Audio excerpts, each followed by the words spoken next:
morning. Welcome to this edition of the Fourth Gear, sponsored by Classic Auto Insurance. Today, we're going to go down and talk about the auction world. And I have probably one of the most knowledgeable people in the auction industry with us today as my guest, Mr. Ian Kelleher. Ian is the Chief Marketing Officer for the Broad Arrow Group, which is newly organized. We'll talk about that in a moment. Ian, you've been in this business for over 21 years as a car specialist. You started with Christie's out of Los Angeles. You've been with RM, and now you've got Broad Arrow Group. So welcome to the program. Thanks for joining me. Thanks for having me, Jeff. Always a pleasure to see you. So tell me, how did you get started in this business? What is it that led you to the auction world? Against the better advice and judgment of my parents, I think I sought out all the different auction companies I could find in Hemmings, and this was in 1997. And I decided to apply for an internship to work at Christie's International Motor Cars, which was based in Beverly Hills, California. And I had the bright idea of actually putting in a headshot of myself when I was about 1 year old, crawling on the ground at the New York Auto Show, pointing at a hubcap. And I put this 8x10 photo in a envelope and addressed a different cover letter with my resume to all of the names that I found in the Christie's ad. So all 5 or 6 people, whatever it might have been, received this overnight FedEx, which, in 1997, like a FedEx was important, right? Yeah. Somebody was really making an effort to get your attention. And what I didn't realize was that all of them sat in the same room. So they all got the same package at the same time and subsequently opened them all up at the same time and got this weird letter with a weird photo from some guy. But I guess it worked. David Gooding gave me a call and offered me an internship for the summer. And so once I graduated college, I drove out there and decided to make a new life in LA. And about 3 months into the internship, they offered me a job as a junior specialist. And so I started there in earnest as a junior car specialist. And it was great. It was a tremendous experience, and I had a lot of fun in the process. That is interesting. And that, to try and stand out in the crowd, they probably all were sitting there scratching. I know David, and I can only imagine what was going through his head when he opened up that package. Yeah, it was pretty funny. And obviously the story kind of lives on in its own way, which is nice. So you start with Christie's, and tell us a little bit about what was your work like. That was the first time you entered that world. What were your immediate experiences? What were your immediate challenges? The back then, one of the things we take for granted today, one of the challenges was actually researching cars and getting information and finding out who you had to speak to about who knew the most about this brass era car, or this Edwardian car, or this muscle car, whatever it might be. And you communicated by this weird device called the phone. And you actually picked it up and called people. And so, you had to learn at that age, you had to learn how to speak to people that you had not necessarily had no relationship with, et cetera. And then you did this other strange thing, which was you faxed people. And so, you would have, I would come into to work and you didn't have a laptop. You didn't take your computer home. You didn't have a BlackBerry yet. So you would come into the office and you would download all 15 emails that might have come in. And so it was a different experience, but you kind of learn. Back then it was the only experience. So you just learned to navigate that process, and I got to know early on a lot of very knowledgeable specialists in each individual field. And I realized that I was never going to know more than any of these individual people. If I was going to be good at my job, then I needed to have good relationships with each of them separately so that I know who to call when it came up. And kind of that was what I always sought after. And now, before we get into some of the other questions that I'm going to ask you today, let's talk about the Broad Arrow Group. How did that materialize? How did you come to build that organization? And you can talk a little bit about your organization. Has some of the most impressive people I've ever seen on the masthead. It's really significant. So tell us a little bit about that. Sure. Over the course of time, I think for some of us, we just decided it was time to move on from our previous position, which for many of us was at RM Sotheby's, and it had been a great run there for myself personally for over 2 decades, and I was there for 21 years in total. So, Wow. yeah, it was half my adult life basically working for one company. So, I wanted to try something different, and I wanted to do so with a bit more of a management stake and ownership stake. And that's kind of what ended up happening with a number of my current colleagues. And it offered an opportunity to do something we loved in a way that was different than what we had done previously. And that really provided a great chance for us to kind of rewrite the book a little bit and exercise our own choices and our own desires with how we wanted to see our company fit in within the market and the industry. So, so you formed Broad Arrow Group, and you've got a big auction coming up here in Monterey. Monterey is, for anyone in the car world, most likely at some point they've made their way to Monterey, to the auctions, to all the concours. It's probably one of the busiest weeks in the car hobby. I did it for 25 straight years. I know it. You start early in the morning and you don't stop till late at night. You worry about sleeping, maybe a month later or something. But Right. look, Yeah. to tell us, you've secured a very significant collection, several significant cars. Tell us a little bit about what's coming to the auction. Sure. So we've actually closed consignments. We're effectively full, which is a tremendous position to be in for our first auction. So we have about 85 or 86 consignments that will be featured in the auction. And our sale takes place on August 18th, which is the Thursday. It's being held in conjunction and in partnership with Haggerty's Motor Lux event.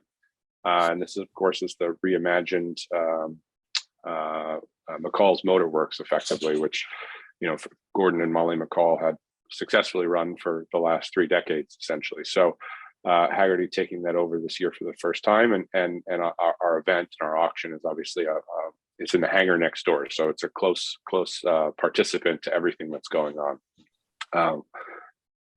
The auction itself is not a new concept there. It was done at Christie's actually in the early 2000s. And it proved successful then. And I think that, it's a great opportunity to add an additional element of programming basically to this Motor Lux event. And it does give us the benefit of 2 days of preview, including a 3,000 person party basically on the Wednesday night. Yeah. But our auction will take place on Thursday afternoon, late afternoon.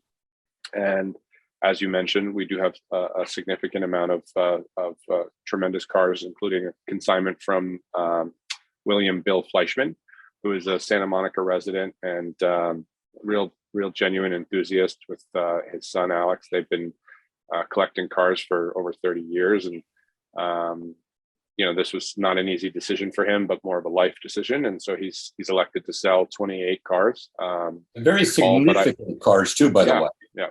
All but about 4 of them are offered without reserve, which the 4 being the more valuable, including a Lexus LFA, a 300 SL Gullwing, Porsche Carrera GT, and a Porsche 959.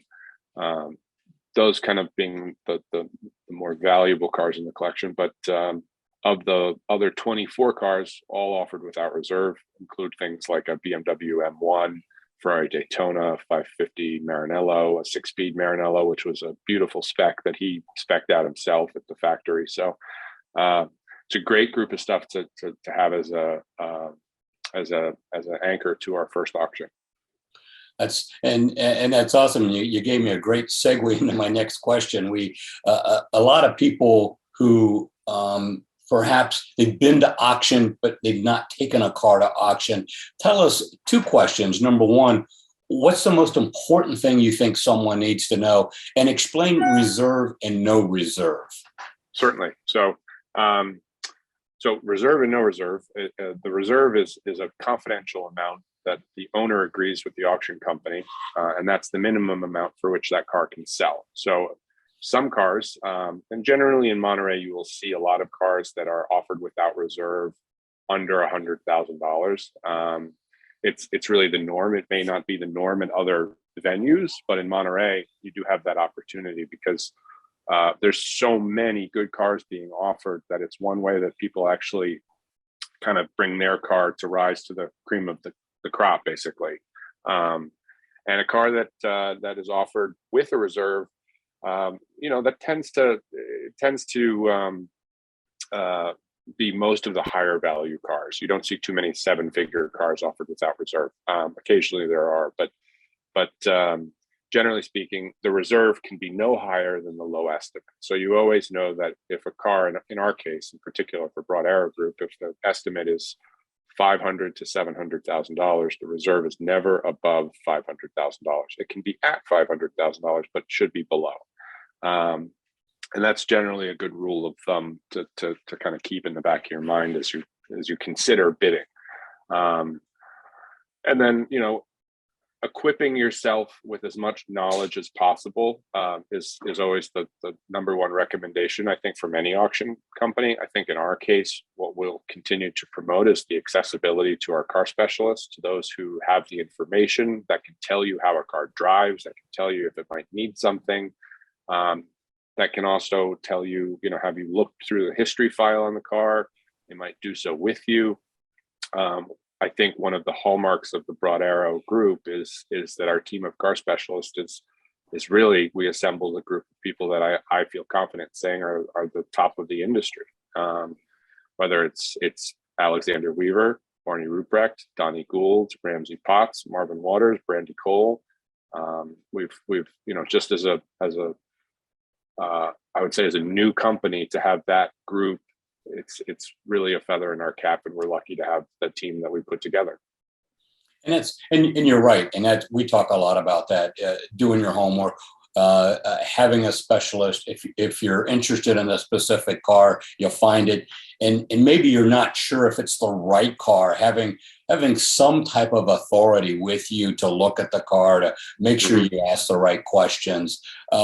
So let's talk a little bit about commissions. Who pays the commissions? How does that work? And how is Broad Arrow set up? So it's, I would say, industry standard that there's a buyer's commission, a buyer's premium, and a seller's commission. And the seller's commission tends to be a negotiable amount that starts at 10%, but depending on the value of the car, there might be some flexibility in terms of what that actual seller's commission might end up being. So if you own $2 million worth of cars, there's a good chance that you're, paying a slightly reduced commission versus someone that's selling a $200,000 car. But each company is different, and that really comes down to the car, the situation, the seller, the reserve, all these different details. If someone offers a car without reserve, most auction companies will be friendlier on that seller's commission. Some might even waive it. And then when it comes to the buyer's premium, every auction company charges a buyer's premium. That is standard, no matter who you are. Every, at least live auction company, charges a buyer's premium, and so that is standard within the industry, and that is factored into the final hammer price. So each company has a different amount that they might charge, but it tends to revolve closely around the same amount from company to company. Do you see the Broad Arrow Group mostly as a boutique specializing in a select number of auctions per year, unlike another group that does, my gosh, maybe 30 auctions, who I'm referring to, throughout the year? General interest type of cars. Do you see Broad Arrow Group being the step up, something that people, the specialty boutique type of the right collections, that kind of thing? We do. I think for us, we're focused on the broad arrow bigger picture, which is not just the live auction component, but it's also the private sales division, which is called Collector's Garage. We've been very active with that since the start of the year. And we sell a number of cars every month privately. So our specialists are always working on that. And that gives our clients an alternative opportunity to potentially offer their car in a different format, sometimes more publicly or more quietly, depending on how they choose. And then we also are kind of growing our team in the sense that we're also helping and working with the Haggerty team on the marketplace and kind of growing that as an alternative business opportunity. And so what you're seeing with the Haggerty marketplace, as an example, is a customer to customer transaction in the classifieds division. And so that's proved in very successful.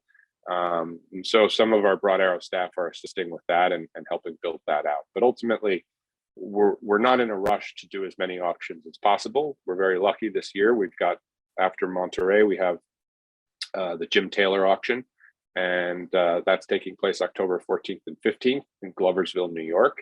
And then we've got Palm Beach sale in November on the 18th and 19th.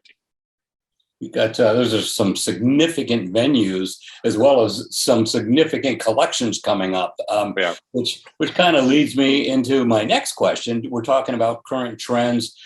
How does the state of the economy, everything that's going on, inflation, gas, we never talked about this in years past because it wasn't really relevant. It was a pretty thriving, healthy economy. Obviously, the pandemic changed a lot of those things. How does the current state of this economy impact what you're doing in the auction world?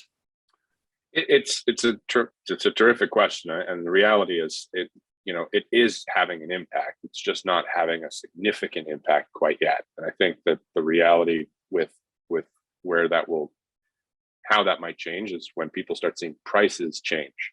But prices really haven't diminished. They haven't dipped. They haven't taken a nosedive in any way, shape, or form. So, I think the collector car community sees that stability and also thinks, okay, well, I can still keep playing in this industry. I can still keep doing this because I'm not really at risk right now. I'm not losing anything. There's still a demand for my collector car. So as long as that demand continues, it's safe to assume that the transactions surrounding it will also continue. And I think once you start seeing prices change, and not just one-off examples, but more market trending examples, then you might see people start holding back or waiting or. But in the meantime, everything feels as healthy as it's felt in years past. It's an interesting proposition given so many very, very visible, red flags that are surrounding the financial industry. One aspect of the collector car industry is that people are still enjoying their cars, and they're doing so whether it's on rallies, events, car shows. There was a pent-up demand for the last 2 years during COVID where you're sort of really seeing that come out now. And, you talk a little bit about values, the stock market. Most of us have investments, whether it's 401k or whatever it is. We all have something in the stock market. The stock market is an absolute roller coaster right now. I mean, it is just, right. It's a very scary place to be. But the values of collector cars, however, seem to always trend very strong. Do you believe that's true?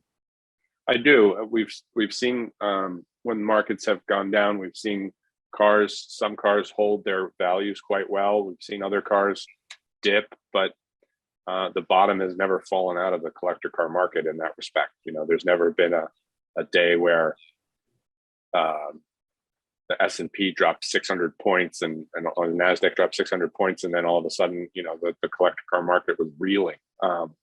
I've in the past I've been part of auctions that were held on the same day, like that where there was a massive drop in the collector car market, and we had record-breaking auctions those days. So I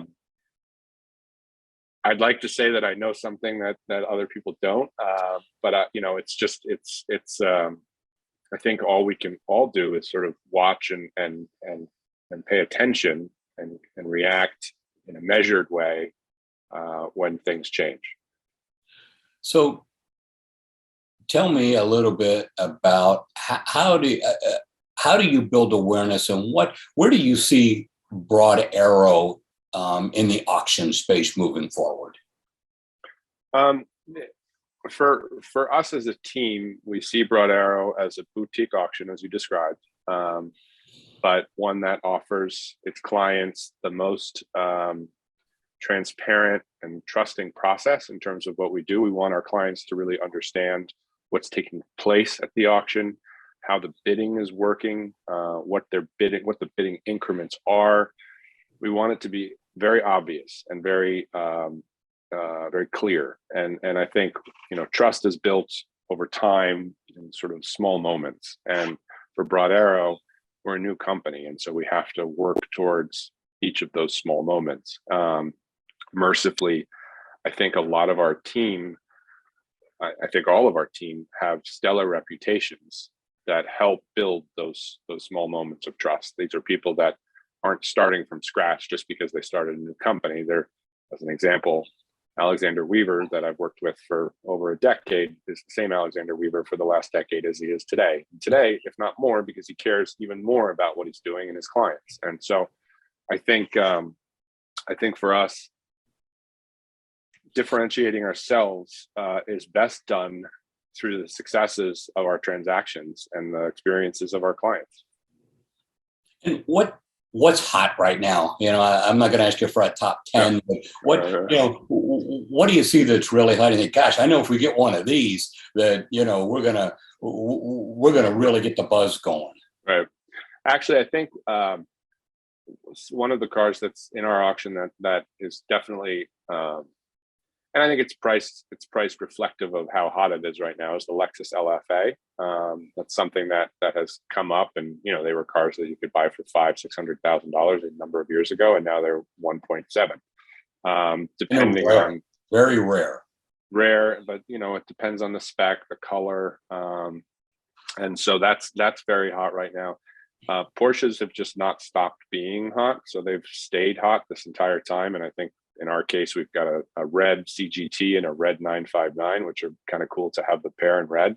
And all of those three cars are coming out of the Fleischmann collection. And then, you know, we have a number of Ferraris, that some of which we haven't announced yet, that are going to be part of our auction. And I think, like anything, you know, Ferraris continue to be almost an economy until itself, basically, and are doing very well and continue to do well. So, you know, I think we'll have a couple surprises in the sale. We've got some fun stuff and some 50s stuff and some American classics and European classics. So we tried to put together a nice cross section of cars from all generations of collecting, basically. Oh, and as we mentioned earlier, you've been in this business pretty much your entire career. One company for over 20 years, which is rare. I mean, you just don't see that in this industry. What is one of your most memorable automotive experiences? What is it that when you're kind of sitting around with all the guys and you want to tell a story? What you can say, oh God, I remember this happened once. We did this. What seems to be your most memorable or your most favorite story to tell? It's an easy one for me. One of my favorites was, I had the pleasure of when I first went to college outside of Cleveland, Ohio. In Cleveland, Ohio, I went and saw the Rock and Roll Hall of Fame, and one of the cars inside there was Janis Joplin's Porsche 356 psychedelic speedster, or psychedelic convertible, and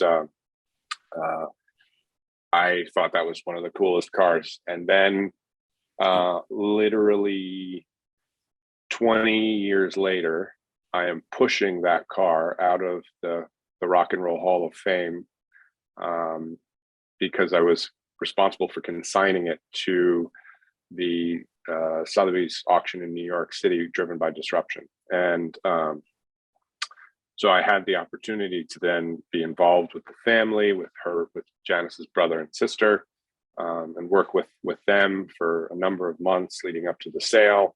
And in the course of the sale, I was actually had to drive the car down the street that I grew up on in New York City in the middle of winter with one of the ABC Channel 7 news reporters riding shotgun with me while they're filming, driving a car down the same street that I learned to drive on. So it was a tremendous experience. And that was a car that we had estimated at, I think, 400,000 to 600,000, and ended up selling for over 1.5 million. And was one of the most fun, joyful experiences that I've had in the collector car industry. That's amazing. And if, as people are watching this broadcast, they say, gosh, I want to know more about Broad Arrow. How do they get a hold of you? How do they get a hold of Broad Arrow? How do they start to get involved with your group? Sure. So broadarrowgroup.com is the holding company for all of our different organizations. So, but there's Collector's Garage, which is our private sales division, and Broad Arrow Auctions, which is the company effectively responsible for all of the upcoming auction events.